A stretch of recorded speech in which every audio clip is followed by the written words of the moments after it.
korelasi antara sifatnya Allah Subhanahu wa taala dengan asma Allah? Apakah sifat itu identik dengan karakter atau kepribadian, dan apakah asma itu identik dengan identitas?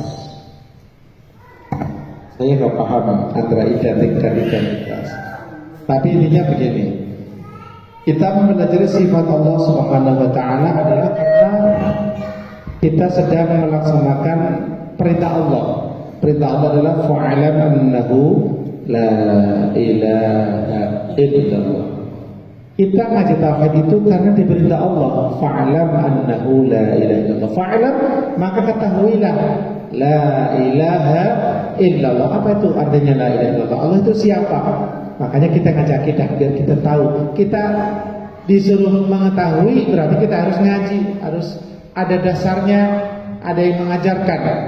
Maka berarti itu sudah melaksanakan perintah Allah. Dan sifat-sifat wajib Allah, mustahil Allah, maka semuanya adalah menunjukkan tentang jati diri Allah Subhanahu. Yang kita bahas memang zatnya Allah. Yang kita bahas memang zatnya Allah. Allah punya zat apa? Yang pertama zatnya adalah maujud, ada. Berarti bahasa apa? Zatnya Allah. Yang kedua, qadim. Allah punya sifat qidam. Allah itu qadim, punya sifat qidam. Kita bahas zat Allah yang terdahulu. Kemudian Allah punya sifat al-baqi, maha kekal, maha abadi. Sifatnya adalah al-baqa, membahas tentang zatnya Allah. Paham? Jadi sifat ini menerangkan zatnya Allah. Kenapa harus disampaikan sifatnya? Karena kita tidak bisa melihat zat Allah. Jadi harus melalui cara yang diajarkan oleh Allah sendiri di Al-Quran.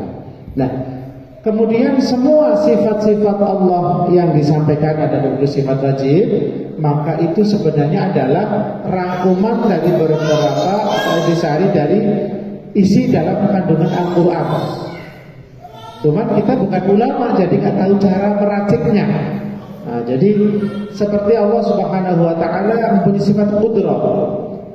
Maka sifat qudrah ada pada sifat al-khaliq, zat yang mampu. Kalau qudrah kan mampu artinya, al-qadir, zat yang mampu. Maka al-qudrah, sifat qudrah itu ada pada al-khaliq, mencipta, ya, al-musawwir, membentuk, al-bari, yang menciptakan yang enggak ada. Jadi ada al-muhyi, yang menghidupkan. Jadi itu pemahaman tentang al-muhyi, al-khaliq itu merujuk kepada sifat Allah al-qudrah.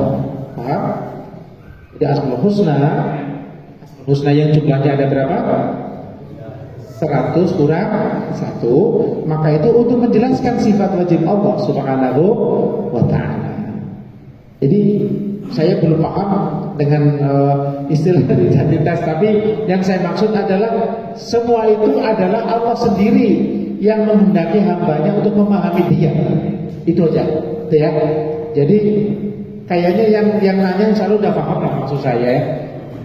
Jadi bukan hanya sekedar nama, tapi Allah ingin kamu harus tahu aku seperti ini. Aku itu Ar-Razzaq, aku pemberi rezeki. Kenapa? Karena aku Al-Qadir, aku Al-Qudrah, aku sifat maha kuasa. Aku As-Sami', aku maha mendengar. Ada Asmaul Husna As-Sami', aku punya sifat As-Sam'u. Aku Al-Alim, kata Allah Subhanahu wa taala. Allah maha alim, berarti Allah punya sifat ilmu. Maka semua itu menunjukkan kepada sifat Allah Subhanahu wa ta'ala. Yang mau saya sampaikan adalah ketika seseorang sudah memahami Asmaul Husna nanti semuanya, maka jadikanlah Asmaul Husna ini pada diri bapak-bapak sebagai belenggu untuk mengikat diri kita kepada Allah Subhanahu wa ta'ala. Contoh, kita mau mengharapkan pertolongan dari orang lain, kita ingat Allah itu zat yang maha menolong.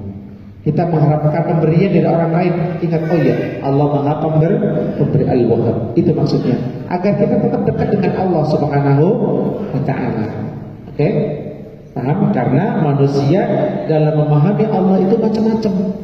Yang pertama contohnya, orang yang dia kalau dapat pemberian, dia tidak ingat itu dari siapa, tapi begitu ada diambil. Contohnya kambing, Pak. Kambing ini ada kandang kambing ya, atau sapi lah, sama aja. Datang nih orang pakai compang camping, bawa rumput, daun, tiap hari. Apal nggak kira-kira kambingnya sama sapinya? Apal kan? Seneng nggak? Kalau jadi kambing seneng nggak kira-kira? Ya kalau jadi kambing seneng. Wah, datang lagi nih rumput dan sebagainya. Oke? Kemudian setelah suatu saat, ini yang punya aslinya, yang punya kambing orang kaya, datang pakai mobil pakai jas, nggak bawa rumput. Saya nanya, kira-kira kambingnya mau memperhatikan nggak? Kenapa? Dia hanya kenal yang memelaut tali itu. Dia hanya kenal tukang ngaritnya, Pak. Nggak mengenal yang punya dan nggak mau berusaha untuk mengenal siapa yang punya. Itu kenapa kita belajar Asmaul Husna. Yang beri itu Allah, bukan makhluk-makhluk yang memberi perantara kita, menjadi perantara kita mendapatkan rezeki. Tapi sesungguhnya yang memberi rezeki adalah Allah. Yang kedua, ada orang yang berusaha. Ada yang berusaha untuk mengenal Allah Subhanahu wa taala. Artinya, oh ini ada makanan, tiap hari datang ada yang nganter. Kamu pengantar apa? Kamu yang ngasih? Saya pengantar, Mas. Loh, siapa yang ngasih? Pak itu datang ke rumahnya. Pak cari, Pak, ini Bapak ini benar yang ngasih ini? Macam-macam jawabannya. Iya, saya yang ngasih. Ya jadi Bapak tahu, oh ini Bapak ini yang ngasih. Berarti yang itu ngantar, Pak? Iya. Berarti Bapak akan mengenal dia, lebih mengenal dia daripada yang ngantar. Akan lebih mengenal Allah, mencari cara mengenal Allah dengan apa? Asmaul Husna. Itu maksudnya loh ya. Jadi saya bukannya nggak mau jawab, saya nggak tahu ya. Pokoknya intinya begitu dah. Jangan paham ya yang nanya ya. Bapak-bapak paham, Pak? Iya, insyaallah ya. Cukup.